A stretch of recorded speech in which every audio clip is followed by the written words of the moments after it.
Good evening. Thank you for joining us to look further into Virginia's student growth percentiles and how they can be used to improve our kids' education. First, we want to thank all of our teachers out there. It's a very noble profession and it takes a whole lot of work. Regardless of folks' opinions on the use of student growth percentiles, we want to thank everyone for being a teacher. We also want to thank everybody who took the time to learn more about student growth measures. Regardless of your opinions, it's a very worthwhile topic, and it's good to learn what they are and how they might be used. Tonight, we're going to repeat the introductory video from the Virginia Department of Education on what SGP data is and how it's supposed to be used. Again, this is the best introduction to SGP data, and it will give everybody a primer on that. We're not going to repeat the analysis from the previous presentation on February 17th, since those videos are available. We're going to dive directly into the teacher level student growth percentile analysis and see what that shows us. So this time I'm going to switch over to the video for VDOE, and after that we'll come back and look at the data.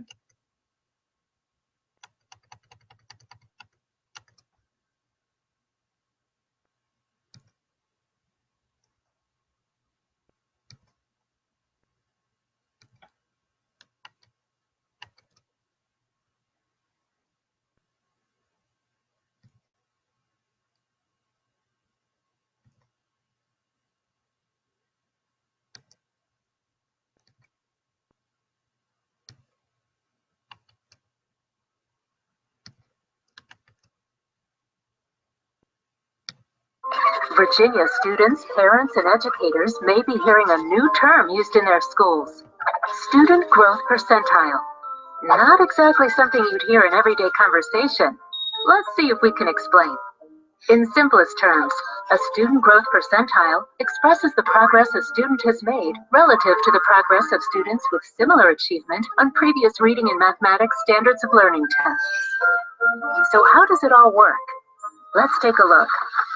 Students have scores from previous standards of learning tests, which are measures at a single point in time. Students across the Commonwealth are grouped based on these scores. Take this group of students who earned a score of 412 on their third grade SOL math tests. Cute, aren't they?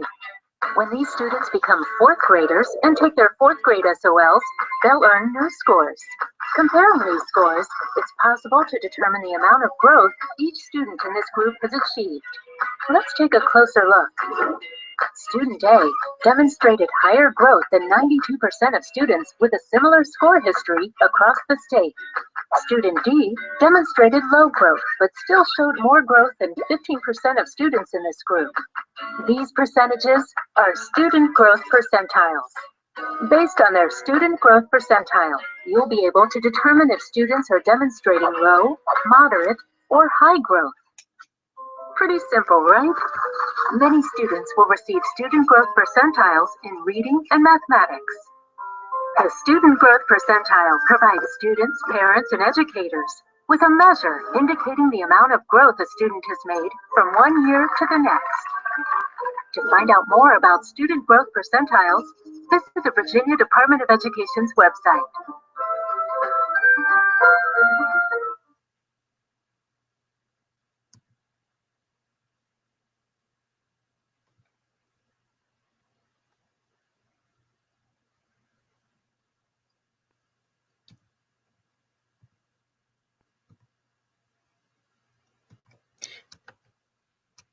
Now we'll begin taking a look at the actual data from the teacher level analysis.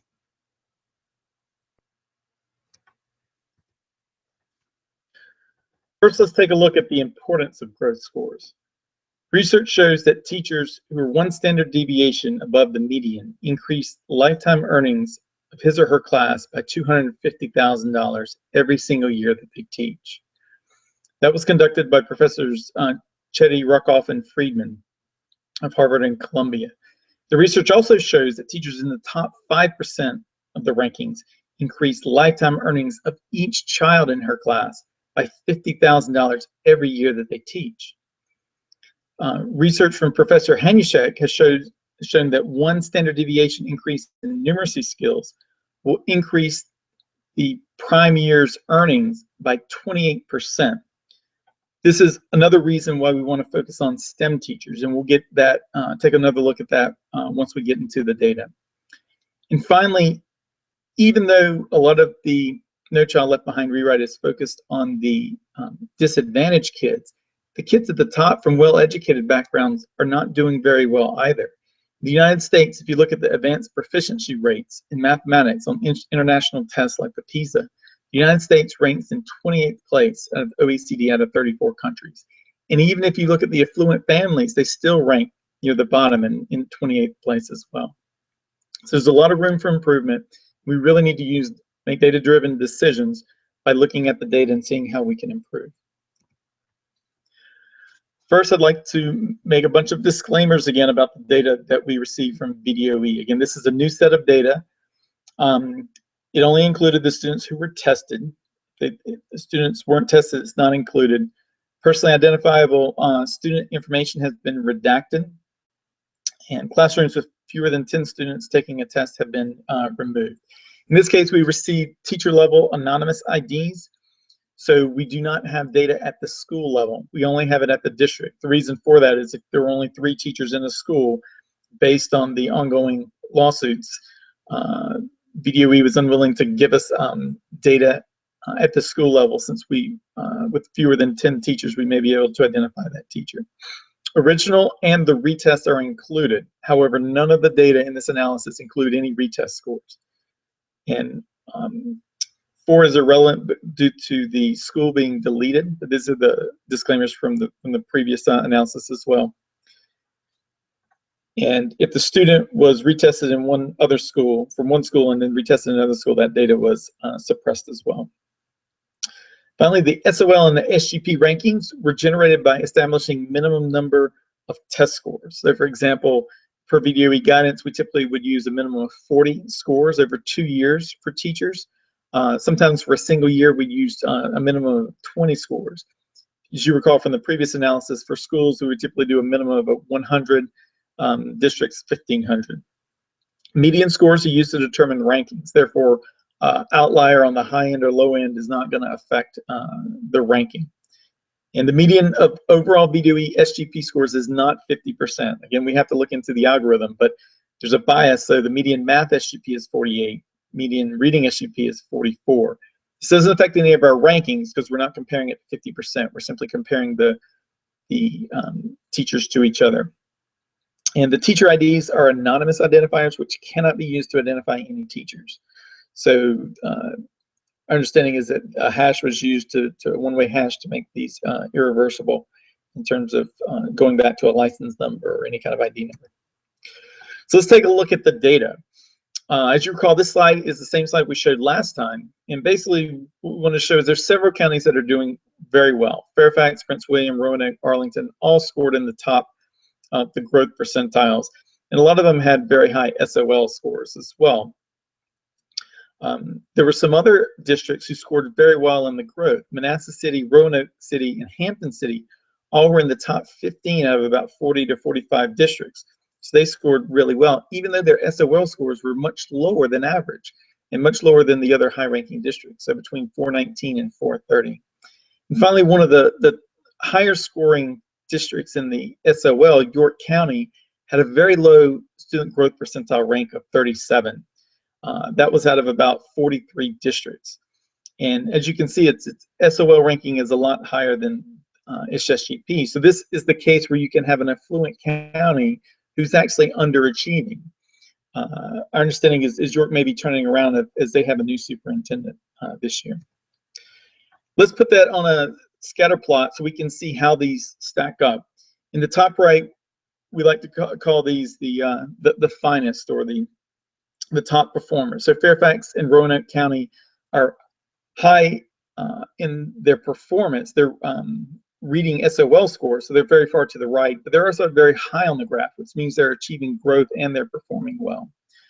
Manassas City and Hampton City, on the other hand, have the very low SOL scores, but they are still achieving very high growth. Roanoke City and Prince William are in between on the SOL, but they're also star achievers in terms of growth. Their teachers are delivering high quality education. York County, on the other hand, we can see it's on the right hand side of the graph, so it's a very high performer in terms of its achievement. But compared to similar students around the state, it's actually achieving very low growth. They have a lot of room to grow. They have a lot of potential to improve their policies and improve those scores. So now let's take a look at the consistency of the scores. So there's a lot of question about, do value-added measures or growth percentiles show anything? So one of the questions is, if you have a teacher who scored in the bottom 20th percentile of the teacher rankings, how will he or she do next year? If a value-added measure or growth percentile had no meaning, you would expect the next year for these to be even. In other words, there's just an even chance that the teacher could score in the top quintile as they could score in the bottom quintile if they're completely uncorrelated. But if value-added measures allow you to predict how students will perform on achievement tests, and therefore the teacher's value-added measure the following year, they should be consistent. And that's exactly what we see.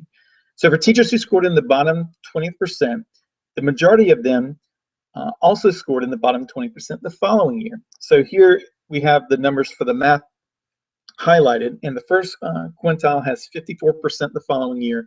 The second quintile has 24%. So what that means is 78%, about 4/5 of all the teachers who scored in the bottom 20th percentile remained in the bottom 40th percentile. So that analysis or that ranking was very consistent. Only 5% of them went up to the top quintile, and less than 10% of the teachers who were in the bottom quintile made it even into the top 40% of the rankings the following year. Let's look at it the other way. What about if we have a outstanding teacher who scores in the top 20%? How did she perform the following year? Again, 54% of the math teachers who scored in the top 20% did the exact same thing the following year. 26% dropped slightly, but obviously you're going to have some who move from, say, 82% to 78%, so that's not really that surprising. But overall, 80% of the teachers who scored in the top 20% in year one scored in the top 40% in year two. And again, these were taken from 2012 and 2013 and 2013 and 14.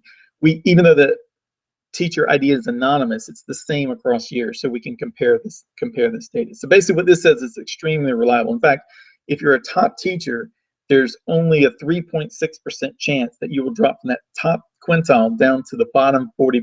So this is very reliable data. Next, let's look at the distribution of the SOL scores. So we would hope that we would see a normal Gaussian distribution, because that's what a lot of the research and a lot of the functions are based on. You have very low tails, so you don't have all of these outliers. There's been some question about whether kids don't try in class. If you did have kids who didn't try, you would expect to see some wild variations, particularly at the low end of the tail, where kids would get extremely low scores. You don't really see that. You see basically a normal curve that is indicative of people trying their best, but different knowledge levels and different ability levels. Again, one thing that we also notice is the math typically is a wider spread. It has a higher standard deviation, so there's more variability in the performance. And we'll get back to that, particularly in the growth percentiles.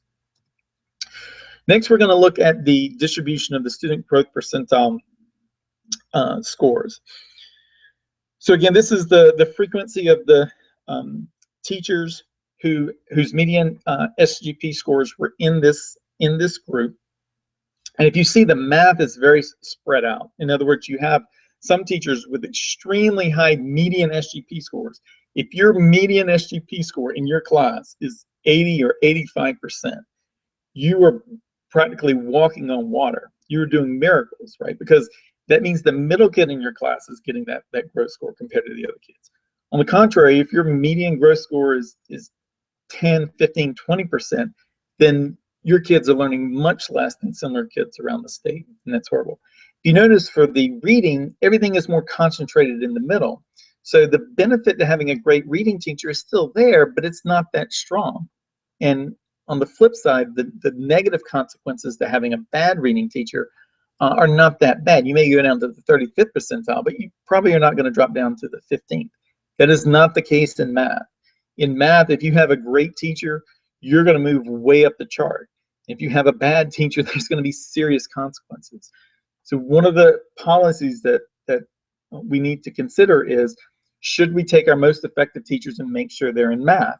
The worst thing that we can do is take ineffective teachers and let them teach math. That will destroy kids' chances of being successful in their middle school and their high school years. Next, let's take a look at how Virginia's teachers were distributed by the median quintile. These are what we were talking about, where you go from the bottom 20% to the top and things like that. And here we have math, reading, and both. So some elementary teachers obviously teach both. So we would take the scores of the growth percentiles of both of those. And obviously it's what you expect. They're all huddled around 20%. There's not variation because this is across the entire state. Nothing really to see here, except this is, you know, consistent data. Now I'm going to use the example of my county, Loudoun County. So this shows our distribution, again, across the 3 different subject areas. And so we're very proud, particularly of our reading, which is the green charts, where we have, we're ranked number 2, I think, in the 40 districts in the state in our growth. Not only have high SOL scores, but we have growth. So we have done some amazing jobs there. And you can see that the percentage of our teachers in the top quintile is over 30%. On the contrary, the percentage of our teachers over this 3-year period who were in the bottom quintile was only about 12%, so much higher. Now we still have some teachers that are not quite as effective in the reading and in the bottom quintile, but we're sitting pretty strong here. And the other thing to notice is the math, the red scores, are more closely aligned to 20%. So we're not as strong in math. We still are above average, and it's kind of weighted on the right side. But if you notice, we have our highest percentage in the second quintile, from the 20 to 40%. So we definitely have some work there. Next, let's take a look at over time, and this is also encouraging. Not only do we have the scores increasing, this is the reading quintiles. So we notice the green quintile, the green charts show you the latest year. The blue chart shows you 2011 and 12, which is 3 years ago. So if you notice, 3 years ago, there was a high number of teachers in the second quintile, and that has drastically shrunk down to the green bar. On the flip side, in the highest quintile, you've gone from about 18% of your teachers in the highest quintile up to over 30%. So that means that our policies, or the new teachers that have come in, have really improved the quality of instruction. Let's take a look at the math percentiles over time. Again, here some of the curriculum has been changed, and the math test changed in 2011-12 to 2012-13, I believe. We still see improvement in performance. We went from having only about 10% of our teachers in the top quintile in 2011 and 12 to over 25% now. So that's definitely an improvement. And on the flip side, on the bottom quintile, we went from having about 20%, which is about average, down to about 16%. So that's improvement. But if you notice, it's still a lot more even than we would like for an affluent county who pays its teachers very well. Equivalent private sector pay scale starts at $58,000 for a bachelor's and $64,000 for a master's, and runs all the way up to $130,000 for a step 30 PhD. By the way, teachers, if any of you have great growth percentiles, please run to Loudoun County, because we pay extremely well and we love great teachers. Now let's look at the distribution of Loudoun County SGP scores across the entire scale. So this is an individual list of all the teachers and the frequency of how often they show up, as opposed to across the state.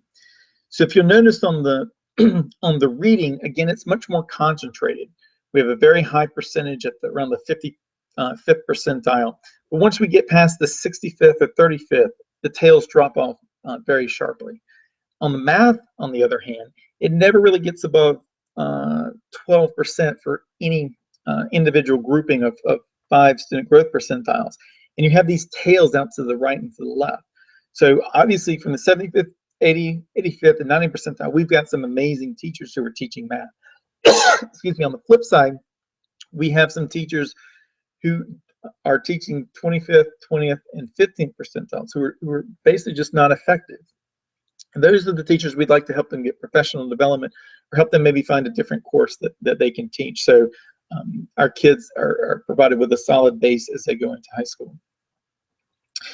Now we're going to do a comparison of SOL scores and SGP scores across districts. So one of the things we looked at last time was how do rich counties perform against each other, and how do poor and rich counties compare when you take away the advantages of the students, their affluence, their parents' education, and things like that. So these lines are pretty closely aligned together, but we will see some trends. One of the main things here in the beginning is for the larger counties, Loudoun, Fairfax, Prince William, and York County is not quite as large, but it's another affluent county. They're all pretty close. In fact, York County, you would argue, has the best SOL scores. They have the sharp peak around 460. In general, the purple line is higher on the right-hand side of the graph where SOLs are high, and lower on the left-hand side where SOLs are low. On the other hand, they're pretty much the same, so these counties look similar on their achievement. But obviously, we know the affluence of the kids and their parents have a lot to do with that. So let's take a look at how much they grew from year to year when you compare them against similar kids. Now you start to see a little differentiation. In fact, you'll notice the purple line on the right-hand side actually dips down below the other lines. So York County had higher achievement, but at the top end is having lower growth. There's fewer number of students who are achieving the high growth. And on the flip side, around the 35th percentile, the purple line is higher than the others on the left-hand side. Loudoun is a little bit of the opposite. On the left-hand side, the blue line is higher. Again, we were above average overall, and these are the math student growth percentile scores. But on the right-hand side, the blue line is typically below the green and the red, which represent Prince William and Fairfax. Again, not a huge amount of separation here, but when you take the medians, there is some difference. And there's definitely a difference in how much each of these counties spends and for the efficiency. Fairfax spends the highest, about $1,500 more than Loudoun. Loudoun spends $2,000 more per student than Prince William, even though Prince William is arguably getting better growth for the affluence and the background of its students. Now let's take a look at the reading, and here's where we definitely see some separation here. Again, if you recall, York County, the purple line, had very high SOL scores. They actually had better SOL performance than the other three counties. But here we can see a sharp peak on the purple line on the left-hand side where there's low growth. York County, whatever their policies were clearly not effective. And those are, when you look at the data, you can make data-driven decisions. It says, do you want to continue making publicity policies, or do you want to look and focus the time in the class and on higher quality instruction? On the flip side, Loudoun County ranks second in the growth for its reading. You can see the blue line is very high to the right. It has a peak above the other lines and stays fairly high. And it's generally lower, with the exception of Fairfax also performed very well as well. I think Fairfax may have been ranked the top on the reading. But the blue line is typically lower than the purple and the green on the left-hand side, where the growth is lower. So this gives you a little analysis of this slide. And finally, let's compare Loudoun, again, our rich county, to some other counties. I like to call it the miracle workers versus the stars or the underachievers. So Hanover County is a smaller county, but it's a very affluent county, and generally has high scores. That's the red line, sharp peak out to the right. You see very high SOL. Loudoun County also has high, the blue line for Loudoun County also has high SOL scores. Hampton City and Manassas City, particularly Hampton, is a very disadvantaged neighborhood. The purple line is very high to the lower end. Generally, their SOLs are ranging around 420, where Loudoun or Hanover would be 450. So a big difference in family backgrounds and that. And on the face of it, people would say Manassas City and Hampton City, their schools are not as good. They have lower SOL scores. They just looked at the report card, and they would say Hanover and Loudoun are outstanding. In fact, Hanover has got to be one of the top districts in the state looking at its SOL scores. But let's take a closer look and see how this growth data can inform that analysis. When we look at the growth data, we say there's not nearly as much difference as we saw in the SOL. In fact, if you look at the purple and the green lines that represent Hampton City and Manassas City, Manassas City was one of the top performers for growth across the entire state. Their line on the right-hand side is clearly above the other lines. And as you go on the left-hand side of the chart from 50 on down, it drops way down and you don't see as much negative performance. Hanover, on the other hand, clearly at the top, they did not have very many teachers who achieved high growth at the 70th percentile or higher. So even though Hanover on the outside would seem to be a great district, they are not achieving the same amount of growth with the quality of students they have. Basically, a lot of these students can walk into the class, take a pretest at the beginning of the year and pass, but they're not actually improving as much as Hampton City and Manassas City, who I like to call them the miracle workers. They're putting in difficult circumstances. Everybody's telling them what a horrible job they're doing all the time. But even when you look at it, they're outperforming some of the richest counties in the state, and nobody knew until we released this data. Again, VDOE's policy was to tell districts that you don't have to use the data. You don't even have to give it to the teachers. Without this data, nobody knows who's really teaching effectively and who's not. Let's look again for the histogram for the reading. Excuse me, again, the same lines. The red line is Hanover. It's underperforming. Loudoun County on the blue line has done very well in its reading, obviously, but this just gives you a little further analysis on a deep dive. Now let's take a look at what are we promising our students. Secretary Arnie Duncan repeats over and over, we want to give a quality education to every single student, not just the students in the affluent districts, and not just the students in 3 classrooms in a school. If there's 4 classrooms in the same grade, we want all 4 classrooms to have a high quality education. And here we're going to look at individual teacher performance on growth among Loudoun County. So all of these teachers, teacher ID is an anonymous number, and the subject shows whether it's just math, reading, or whether it has both. You have the median SOL, the average SOL, which is just slightly different. You have the median SGP, which is how everybody was ranked, the average student growth percentile, and then a count. A count merely represents how many students they taught. If you're an elementary teacher, and this is over 2 or 3 years, if you're an elementary teacher and you have 20 students in your class, you may teach a total of 60. And not all of those will get student growth percentiles. If they maxed out and got advanced proficient, those won't even be scored. So you may only have 10 to 15 that are actually get a score. We didn't include any teacher that had less than 40 on this analysis because we wanted to comply with the VDOE guidance. And then we've highlighted some what we think are some outstanding and some ineffective teaching. So if you look at the both, you'll see a teacher, these teachers who have median growth percentiles, right? This is not the top kid in their class, but the median student in their class achieved 80% or higher. That's an amazing job. I don't care what you're paying that teacher, he or she is underpaid. And for the districts who are not paying well, or who haven't implemented a bonus system or a merit-based pay system where you're paying these teachers well, these teachers are going to be able to take these growth scores, walk to a performance-based district like Washington, D.C. or Dallas or Pittsburgh, show them their scores, and get a very high-paying job. So districts need to be aware that it's going to be very difficult to retain these teachers.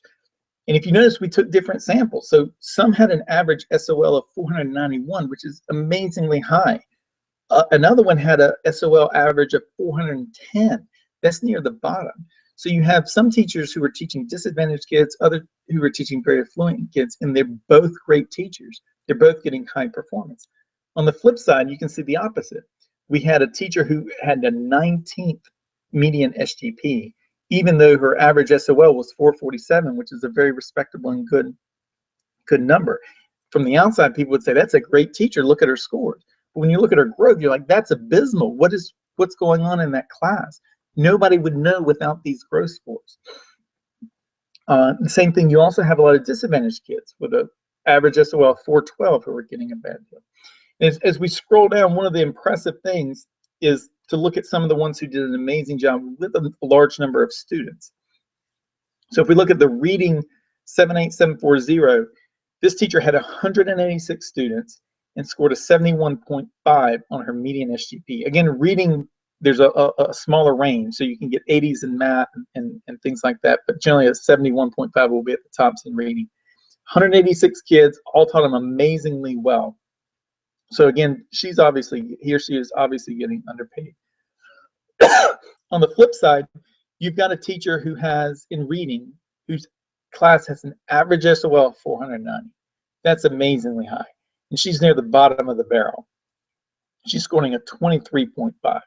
That's unacceptable. That's an ineffective teacher.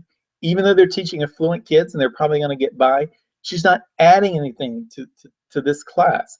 And either needs to be professionally developed or moved out of the core classes. Again, all this data will be released on spreadsheet and the PowerPoint presentations for people to take a look.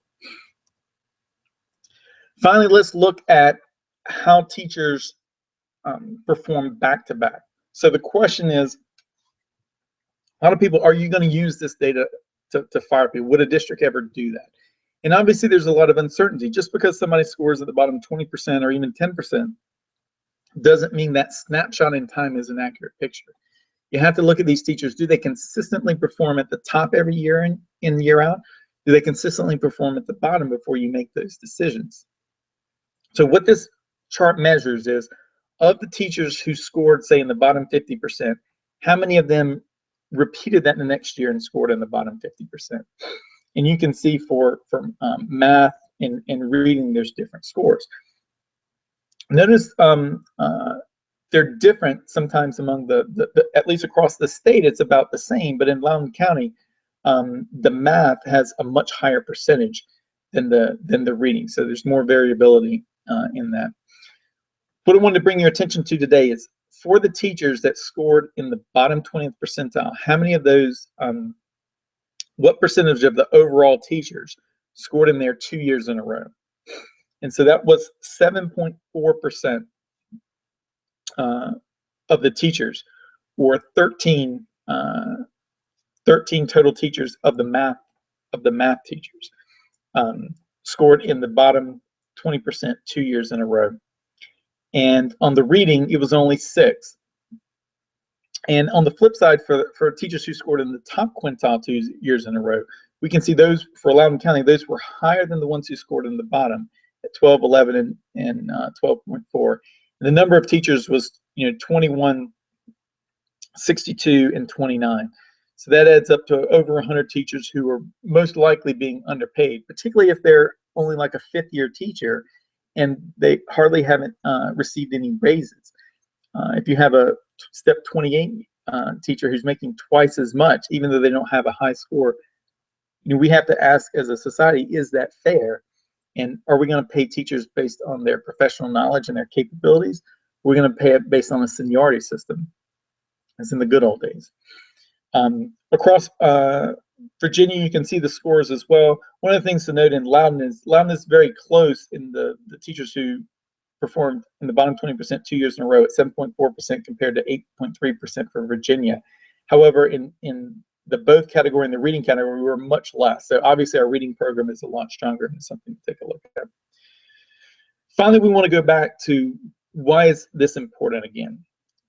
The research has shown that teachers are the most important factor in student achievement and growth. Student achievement, what they score on the test, is largely determined by the parents' income and the human capital of the student. So whether they are going to average 480 or 420, that is largely determined by the neighborhood and their parents' income and education and human capital and all that.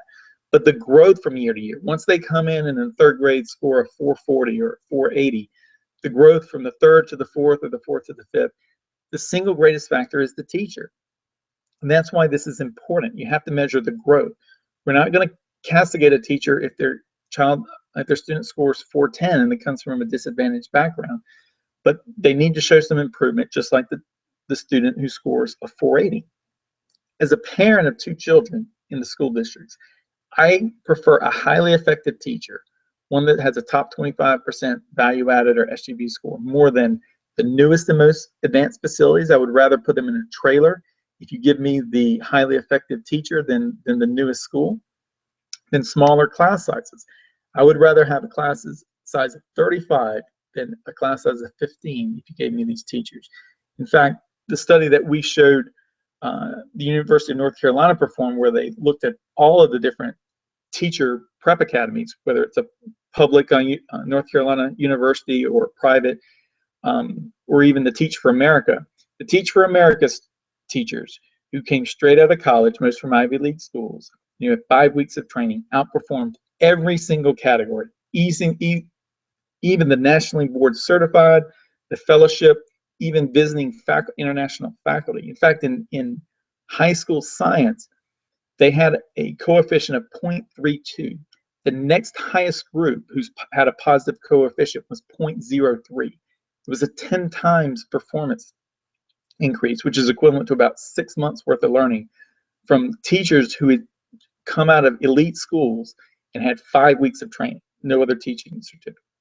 So it's the effectiveness of the teacher, not their qualifications or certifications. None of their certifications have any correlation with high performance. And finally, I'm not interested in schools with high SOL scores.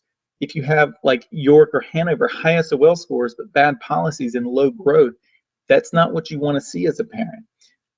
You want to see that the teachers are imparting knowledge to the kids. And generally the research shows that teachers who can teach gifted kids can also teach struggling kids. A good teacher can teach all kids. Now, evaluation should include growth measures as one of many factors. Obviously, we've seen that guidance from the U.S. Department of Education, the Gates Foundation, and many others. Nobody is saying to take these scores and use them as 100%. In fact, nobody has said that use them for even more than half of the scores. These scores are not always available for courses outside reading and math. And the guidance in Virginia is that these scores should be used for 20%. Other growth measures used for an additional 20%. So you have a total of 40%. But right now, most districts around Virginia are not even downloading the data. They're not giving the data to the teachers and the principals to even use it for formative assessments, much less for summative assessments to evaluate how they're doing. The best research out there shows that there should be a combination of different evaluation measures. Objective growth data, like a statewide value-added measure in SGPs, in-class evaluations where the principal and hopefully third-party evaluators can come in so that they can be objective and do that multiple times throughout the year instead of once or twice. In student surveys, as we saw in the PISA, excuse me, the rankings, it wasn't just do you like your teacher, it's do they have good classroom management skills? Are they teaching, are they telling you what they're going to teach today in class, and are they reviewing that at the end of the period? A whole bunch of climate questions for the students that they can answer honestly and objectively. And there's no vendetta to get back at the teacher, but taken as a whole, those three combinations, typically with the in-class evaluations having as bigger factor than the others, are a much better assessment than simply does the principal like your teaching, which if they can only come see you once or twice a year, often devolves into popularity contests. So finally, wanted to bring your attention to at least the Twitter feed that we've used to try to put out a lot of the research from Professor Hanushek, Professor Chetty, the National Council on Teacher Quality, the Data Quality Campaign, a whole bunch of other sites that post amazing articles and great research out there. It's at www.twitter.com/freethatdata. Obviously, freethatdata represents the little bird who's still in jail. We're waiting for the teacher names to be released so we can provide that information to the public, and obviously to take advantage of our great schools for the Pound GS.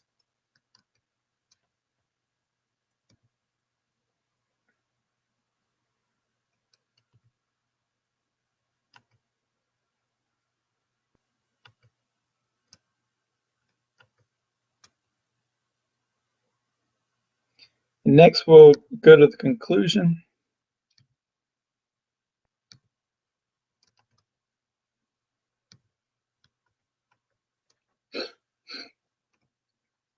So it's the same slide as before. I want to thank everybody for joining us tonight. Again, this brief will be up on YouTube on the Virginia SGP channel. We'll also be putting up the PowerPoint presentations as well as the data. I just received this data last week, so I haven't had a chance to prep all the database shells for people to download and do their own analysis. And again, we have a hearing on March the 16th to hear whether other parties will be able to get into the Davison versus VDOE lawsuit, determine how much additional data will be released. But I want to thank you again for your time and for your effort. And I think everybody has the same goal to improve our schools, and would hope that we all understand that when we are debating the subject. Nobody who is interested in releasing this data has any intent to arbitrarily harm a teacher or punish anyone. The first step is always in professional development, and we want to thank all of our teachers for such a noble profession. Obviously, we are entrusting you with our most prized possession, our children, and but everyone needs to be accountable. And I think the great teachers out there want that. And one of the main reasons we wanted to release this data is to allow the great teachers to be paid what they deserve. As I said before, if a teacher is imparting $250,000 in lifetime increased earnings to the children, whatever she's getting paid right now is too little. And we want to make sure that those teachers can reap some of those rewards, because the parents would certainly value those teachers in their classrooms and be willing to contribute. Thanks again, and please send any questions you have to either the Twitter account or freethatdata@gmail.com.